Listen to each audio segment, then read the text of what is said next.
Teachers of Reddit, who was the worst parent you've ever had to deal with? I was teaching a sweet 13-year-old girl, who obviously couldn't see the board very well and needed glasses as she was falling behind in class. I called her mother. This is in South London, so imagine a Jade Goody voice. Her mum told me to frick off and that I didn't need fricking glasses. My mother didn't need fricking glasses, so she doesn't need any fricking glasses, and hung up. In that situation you just feel for the girl.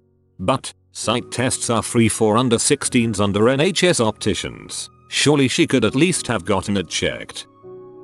As a music teacher, I had a mother of a student who would crash choir rehearsal for our Christmas concert and try to demonstrate how she had learned to sing "O Holy Night" when she had been a student. Not only was her pitch 3 cents short of $1, but it took the principal and custodian to escort her out of the rehearsal room. For their part, the students thought it was a planned comedy. It, however, was not. Pitch 3 cents short of $1. I have never heard that phrase, but I somehow know exactly what you mean. I've been pretty lucky. Most of my parents have been cool, supportive, and laid back. I did, however, have one mom who stalked me heavily online, not because she liked me, but because she wanted to constantly talk about her daughter's supposed lack of progress. She sent me friend requests repeatedly, showed up at the school once while I was teaching to ask me why I didn't accept her request. She somehow got my personal email and began emailing my personal email rather than my work email. She also told her daughter to follow me home one day so she could stop by sometime. Thankfully the daughter told me about this in advance and she didn't do it. It finally ended when the daughter was pulled from the school only after a lawsuit was filed declaring negligence on our part for meeting the student's needs. The daughter was a straight B student who didn't really act out too much and seemed to enjoy school. I had a parent of a kindergartner tell me, in all seriousness, that she was told by their church prophet that my student was sent to lead the world into salvation. Her little girl was the second coming of Christ. Gee, no pressure. Here, teach the Christ child to read. Plus, she was one of the meanest children I ever taught. Not the worst, but definitely up there with the stupidest. Currently dealing with a parent who thought that I taught their kid about jihad. We had holidays around the world before our winter break. Each teacher took a holiday and explained it through activities, videos, music, food, etc. I chose Diwali and decorated my room in lights, had a fun writing coloring activity and a child-friendly video about the holiday. The student then goes home and tells the parent that I was teaching about killing and about a religion that started with a J. The parents questioned their child to the point of him crying. I asked him about it and he said that they wouldn't let him leave it alone and he ended up crying for a while about it. The parents said they knew it wasn't the Jewish religion, so then it had to be jihad. What? Jihad? That's a religion. And if it was a religion, why would I be teaching that to my elementary classroom? The best is that the parents CC'd my boss on the email without talking to me at all about it. My boss usually falls on the side of his teachers, so I'm not worried about that, but I just couldn't believe a well-educated adult thought that jihad was a religion. And she asked her husband and he agreed it had to be jihad as well. If that is the mindset going in that child's home, they have a lot to overcome. Beat her kid, sent her back covered in bruises, then threw an absolute fit when we filed a CPS report. We're mandatory reporters, you butthead. My wife is the principal of an expensive Chinese daycare. Like, really expensive. Every parent drives a BMW or better. A 3-year-old once ran away from the group during a field trip. The teacher, an incredibly mild woman, caught the kid and asked him if he thought what he did was good or bad. She didn't hit him, she didn't even criticize him or make him go in timeout. She just asked him if he thought it was a good thing to do. The mother freaked out, not because her child nearly went missing. She was furious that any type of discipline whatsoever was administered. My wife was on the phone with her until 2 AM while this woman screamed, "She has no right to tell my child what to do. Who does she think she is?" Fortunately, the woman became angry enough that she pulled her kid out a few days later. But that teacher is now so terrified to discipline her students that her class is out of control. My first teaching job, I had a 5th grader who was the worst. He would literally just stand up in the middle of class, laugh like a madman, and run out of my classroom. He also did a few things in the bathroom that no sane child would ever do, mostly involving fesses. I was new, so I asked around to see if this kid had a history of bad behavior. All of his previous teachers said he was actually one of the better behaved kids, and he was pretty smart. No previous history of this kind of attitude or behavior whatsoever. They were baffled. We, and by we I mean all the 5th grade teachers and the principal, met with his parents 4 times in 2 months, trying to determine the cause of all of this. In the first 3 meetings, his parents were cooperative, but seemed a little slow. They couldn't think of any reason why little Jamal, we'll call him Jamal, would act in such a way. In the 4th meeting, I said, listen, kids don't just flip a switch like this. Jamal has zero history of disciplinary problems until this year. Can you think of anything that happened between 4th and 5th grade that might affect his psychological makeup? They said, oh, Jamal's uncle was found shot dead in our home this summer. Jamal was the one who discovered his body, something that could have been brought to my attention yesterday. I just got back from an internship at a German gymnasium, high school directed towards kids who would normally go to college after. This school was also a boarding school and one of the kids is a complete douche waffle. He steals and drinks and bullies everyone else, then plays dumb as if he didn't know what was up. His mother is probably the biggest problem parent I had to deal with at the school, but I was an intern so the real teachers had to deal with way worse I believe. His mother ignores everything bad we told her about her kid. He is a son who can do no wrong to her, and he's too fragile to ride the train home, so every other weekend on holidays she drives across Germany to pick him up. He got caught stealing from 3 other kids that lived next door to him, but his mom always gives some awful excuse like, oh, he's under so much pressure, you all just blame him for everything. Meanwhile this kid is growing up to have no future because he refuses to participate in school and can't stop acting out. There is probably a problem here that needs treatment, but I am a college student and those teachers are way overworked as it is. Not a teacher, but I had a friend who is a preschool teacher. She had a kid that told her she hated seatbelts and won't wear it on the bus. Friend spoke to mother about it. The mother said she screams and refuses to wear it in the car, so she just gave up. The mother was speeding to get to the hospital on a rainy day, kid in the backseat jumping around. She hit water and skidded into a tree and the child was ejected. Died on impact. And you can't even say anything, because then you're a heartless monster who doesn't understand their pain. My father once had a parent pull a gun on him during a parent-teacher conference. Eventually they got him to calm down and put it away.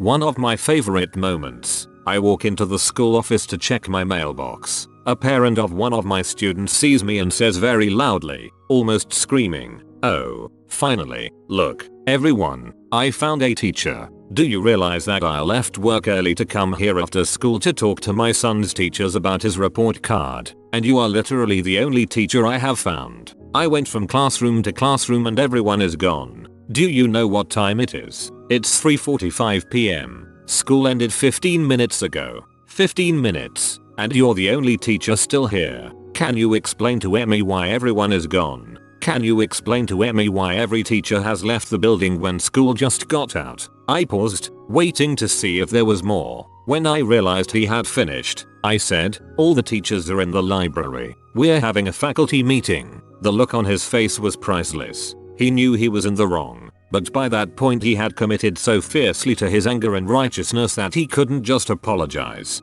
So he said, "Well, that's just irresponsible," and he walked out of the office.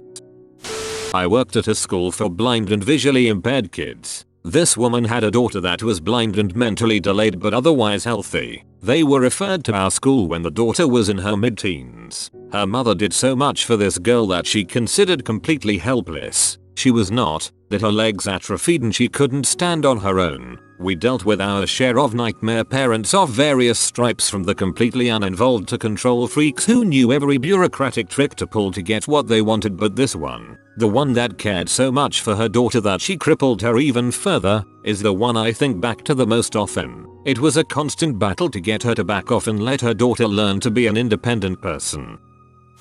I had the parents of a Muslim student demand to me that their son be excused while my student teacher taught lessons to the class because she is a woman and no son of theirs would be taught by a woman. I told them that's fine, but he's still responsible for the materials he missed. This would be every class over a 3-week period. They freaked out, told me I was discriminating against them, and went to the principal over my head, who promptly told them that their son would be responsible for any material he missed.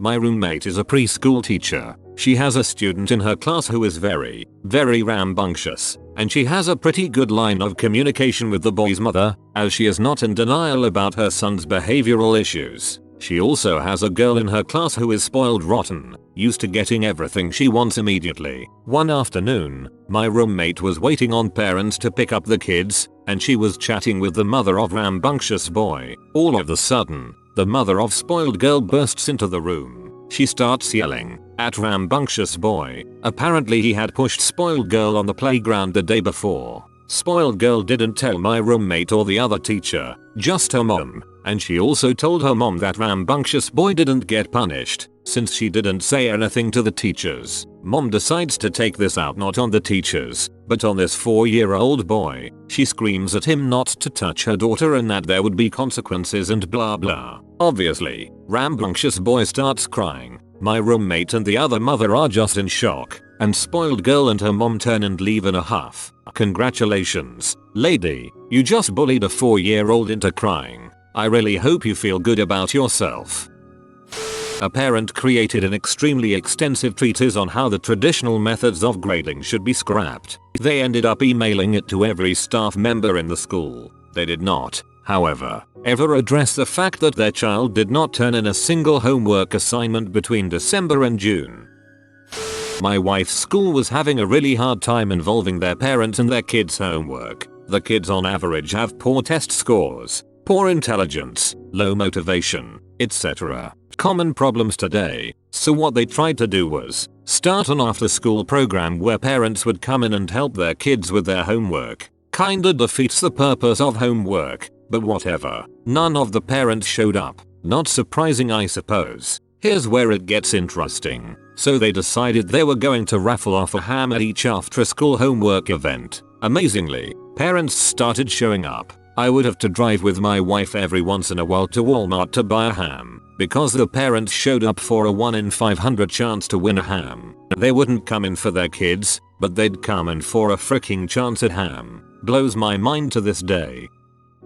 My mom worked as a substitute teacher and subbed for a teacher for a few months while the normal teacher was on maternity. While they were having a meeting with parents, my mom, who had about 4 months with the kids, this is 4th grade mind you, to learn their names and a bit about them. One parent who came in was flustered, beet red about their child having low scores, low C's mid D's in most courses. My mom had noticed that the child had not turned in much of her homework, and while she got some back, it was clearly in the parents' handwriting and often with very few mistakes, especially in math, which had been honestly what had been keeping the child's GPA in check, because in classwork was often riddled with mistakes and led her to believe the kid wasn't paying attention. When my mom got to meet the parents who were flustered by the grade, she brought up the difference between the writing and questioned if they were doing the work for her, which would damage the child's education down the road. My mom also brought this to the principal, and he just let it off as the parents just writing for the lazy kid. While she got yelled at, a bit of spite ran over and the teacher was due to return in 2 months, so my mom did what any evil genius would do. She cut homework in half and made most of the work in class.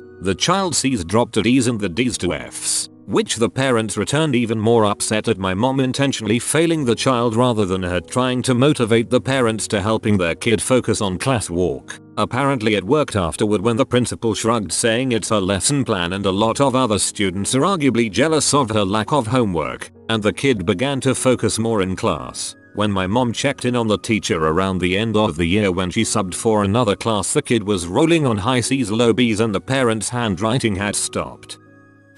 I'm a teacher in Korea, and Korean mothers are known for being super involved in their kids' educations, and really over the top, to the point where there are classes for kids like mommy and me type of thing, where moms sit in class with the kids, seemingly so they have first-hand experience in class to complain about the teacher's accent, appearance, intellect, attention per student. One of my classes is only 2 students, a boy and a girl, and the boy always bullies the girl. A few weeks ago he threw her water bottle in the trash and she was upset about it. OBV. His mom called the school and started complaining about how the girl always bothers him and that she is affecting his learning and always starts any tiffs they have in class, which is totally not true. He is 100% the instigator, but pretty much because students pay our salaries as Agwans. After school programs, private English schools get no funding from the Korean government. Us teachers just kind of have to sit there and take it. I do private tutoring for the scions of privilege in Manhattan, so I have a lot of crazy parent stories, but the worst, by far, I was working with a Jewish family. The parents were pretty standard issue Reform Jews, not particularly religious. The son, who was a high school junior, was in the midst of exploring pretty serious ultra-Orthodox Judaism. He changed his name. I forget what to. I only met with his family once, for reasons you'll see below. His mother continued to call him his old name, even though it made him visibly upset. So I had been hired to work with him on the essay for the SAT, which is kind of ridiculous in and of itself, as it's a trivial part of the test, but this family was rolling in money and didn't care. At the time, I worked for a pretty prominent test prep company based out of Manhattan, so I was using their materials. I had previously actually run a big part of research and development for the company, so I had been in charge of making the materials we were using, and had written a fairly significant amount of the advice myself. I sit down with the son and get ready to start to work with him. The mom sits down at the table with us. I quickly explain that I prefer to work one-on-one with the student, and that I'd be happy to answer any questions she might have after the session is done. She insists that I'm paying. I want to learn. To the poor kid just sighs. So I start. I'm explaining things. Every couple of minutes, the mom interrupts and points to something in the book and says, "What about that sentence there? Why don't you read that to him? I want you to say that to him. I wrote that sentence. Mom, what I'm giving now is more in-depth and nuanced than what is in the book." This went on for the entire session, with the mother trying to tell me what to do, the son sighing and rolling his eyes and asking his mother to please leave, and my trying to give this kid more information than is in the pages of a test prep manual and trying to get the mom to leave us alone. And the end of the session, the mother asked when we should schedule our next appointment. I politely tell her that there will be no next appointment because I can't work with them. "What? But you were wonderful." And that was the first time, but not the last time, that I fired a client.